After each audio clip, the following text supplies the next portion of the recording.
Hello friends, ఈరోజు నేను గోంగూర పచ్చడి రోటి పచ్చడి ఏ విధంగా చేయాలో చూపిస్తానండి. నేను 2 కట్టలు అయితే గోంగూర తీసుకున్నాను. దాన్ని శుభ్రంగా వాష్ చేసుకున్నానండి. ఇందులో ఇసుక అది కొంచెం ఉంటాయి కదా, అది బాగా క్లీన్ చేసుకోవాలండి. శుభ్రంగా వాష్ చేసుకుని ఇలా చిల్లులు దాంట్లో వేసుకుని నీళ్ళు వారిపోయిన తర్వాత ఒక క్లాత్ తీసుకోండి. ఆ క్లాత్ మీద ఈ విధంగా ఆరబెట్టుకోండి. కొంచెం ఆరబెట్టుకోవాలండి. ఇలా ముద్దలా ఉన్నది తీసుకెళ్ళి వేపుకోకూడదు. కొంచెం సేపు ఆరబెట్టుకుంటే బాగుంటుంది అన్నమాట. ఇలా కొంచెం సేపు ఆరబెట్టుకోండి. ఒక పావు గంట సేపు అయినా ఫ్యాన్ గాలిలో కానీ, ఎండ ఉంటే ఎండలో కానీ పెట్టుకోండి.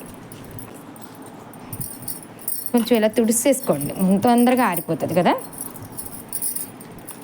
ఇలా తుడిసేసుకుంటే తొందరగా ఆరిపోతుంది. ఒక 20 నిమిషాల పాటు దీన్ని బాగా ఆరనివ్వండి. ఇదిగోండి, నేను ఆ క్లాత్ తడిసిపోయిందండి బాగా. నేను ఆ క్లాత్తో బాగా తుడిసాను కదా, అదంతా తడిసిపోయింది. అందుకనే మళ్ళీ ఇంకో క్లాత్లో వేసి ఆరబెట్టాను. అలా తుడుచుకుని శుభ్రంగా ఆరబెట్టుకోండి. ఇది ఫ్యాన్ గాలికి కొంచెం బాగా ఆరిందనుకోండి, మీకు వేపుకున్నప్పుడు జిగురు అనేది రాకుండా ఉంటుంది అన్నమాట.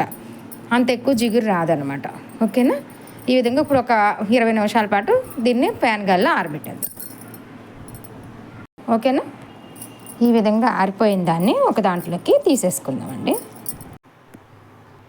ఇదిగోండి, స్టవ్ వెలిగించి ఒక ప్యాన్ పెట్టుకుని కొంచెం ఆయిల్ పోసుకోండి. ఆయిల్ పోసుకున్న తర్వాత ఇది గోంగూర మనం కడిగి పెట్టుకున్న ఆరిపోయింది కదా, ఈ గోంగూర అంతటిని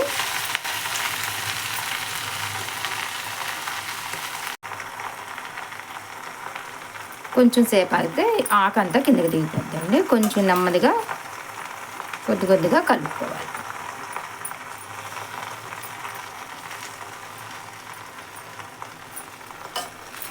మంట సిమ్లోనే పెట్టి వేపుకోండి.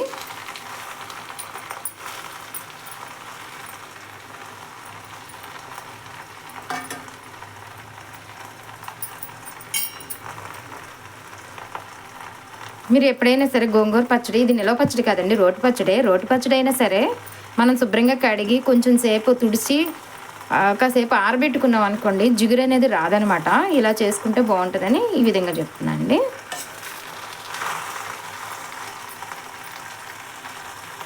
కొంచెం సేపు వేగనివ్వండి. చూడండి ఫ్రెండ్స్, ఇదిగోండి ఈ విధంగా వేగింది కదా. ఇదిగోండి, చూసారా జిగురు అనేది రాకుండా ఉంది. చూసారా, జిగురు లేదు కదా. బాగా మాడి వరకు ఏమీ ఆపకండి. ఇదిగోండి, ఈ విధంగా వేగిన తర్వాత దీన్ని పక్కకు తీసేసుకోండి. ఇంకా ఇదిగోండి, ఈ విధంగా వేగిన తర్వాత దీన్ని తీసుకుని పక్కన పెట్టేసుకున్నాం. ఇదిగోండి, ఈ విధంగా తీసుకున్న తర్వాత ఇప్పుడు వచ్చిన ఈ గోంగూర ఈ క్వాంటిటీకే మనం ఎండుమిరపకాయలు అన్నీ కూడా యాడ్ చేసుకోవాలండి. సరేనా? ఇదిగోండి, మనం గోంగూర తీసి పక్కకు పెట్టుకున్నాం కదా, వేపిన గోంగూర. ఇప్పుడు కొంచెం శనగపప్పు అండి 1 స్పూను, 2 స్పూన్లు మినప్పప్పు వేసాను, కొంచెం జీలకర్ర 1 స్పూనే, అలాగే ఒక 2 స్పూన్లు ధనియాలు వేసానండి. ఇవి 4 కూడా ముందు వేసి వేపేసుకుందాం. ఆయిల్ వేసుకుని వేపేసుకోండి. కొంచెం ఇలా వేపుకోండి.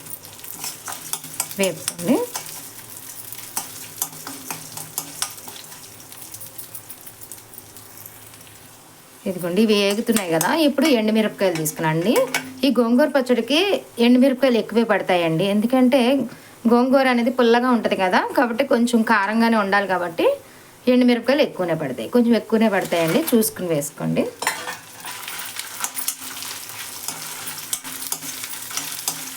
ఇవి కూడా కొంచెం వేగనివ్వండి.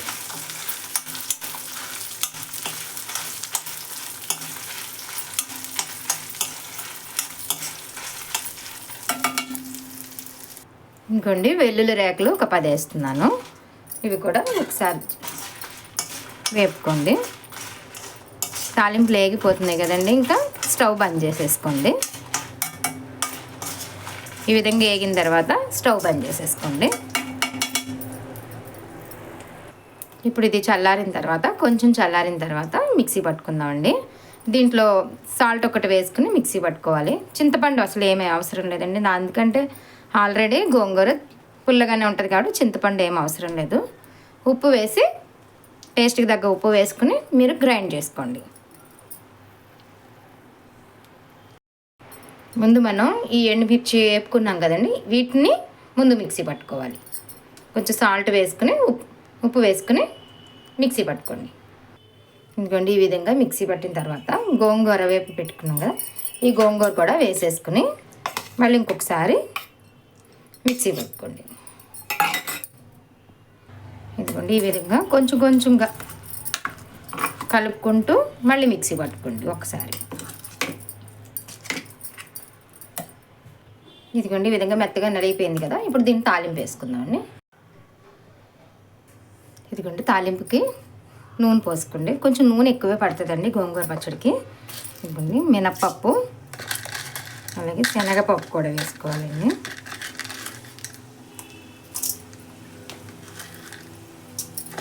జీలకర్ర, ఆవాలండి, ఇవన్నీ వేసుకుని వేపుకొని తర్వాత కరివేపాకు,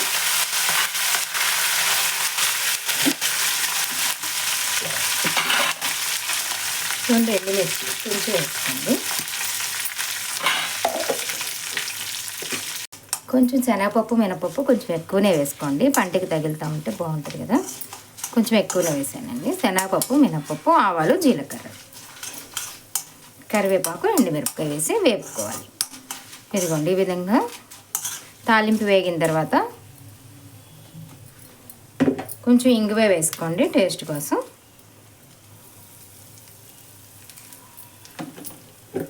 ఇప్పుడు స్టవ్ బంద్ చేసేసుకోండి.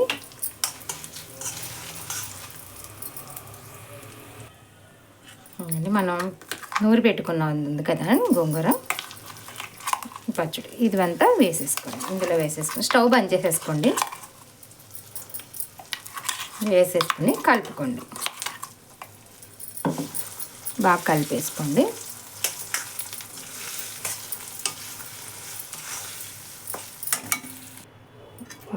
తాలింపుని ఈ విధంగా పచ్చడి వేసి బాగా కలుపుకోండి.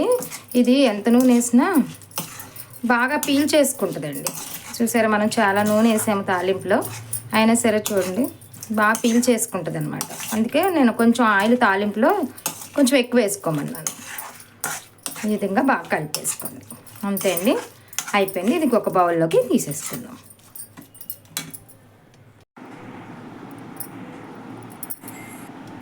ఇదిగోండి ఫ్రెండ్స్, గోంగూర పచ్చడి ఇదిగోండి ఈ విధంగా రెడీ అయిపోయింది కదా. దీన్ని వేడివేడి అన్నంలో కనుక పచ్చి ఉల్లిపాయలు వేసుకుని కొంచెం గోంగూర పచ్చడి వేసుకుని, ఇదిగోండి గోంగూర పచ్చడి వేసుకుని పచ్చి ఉల్లిపాయలు వేసుకుని కొంచెం నెయ్యి వేసుకుని తిన్నారంటే చాలా బాగుంటుంది ఫ్రెండ్స్. ఒకసారి ఈ విధంగా ట్రై చేయండి. నచ్చితే లైక్ చేయండి, షేర్ చేయండి, సబ్స్క్రైబ్ చేయండి. అంతే ఫ్రెండ్స్, గోంగూర పచ్చడి రెడీ అయిపోయింది. ఈ విధంగా చేసి చూడండి ఫ్రెండ్స్, బాగుంటుంది. నచ్చితే లైక్ చేయండి, షేర్ చేయండి, సబ్స్క్రైబ్ చేయండి.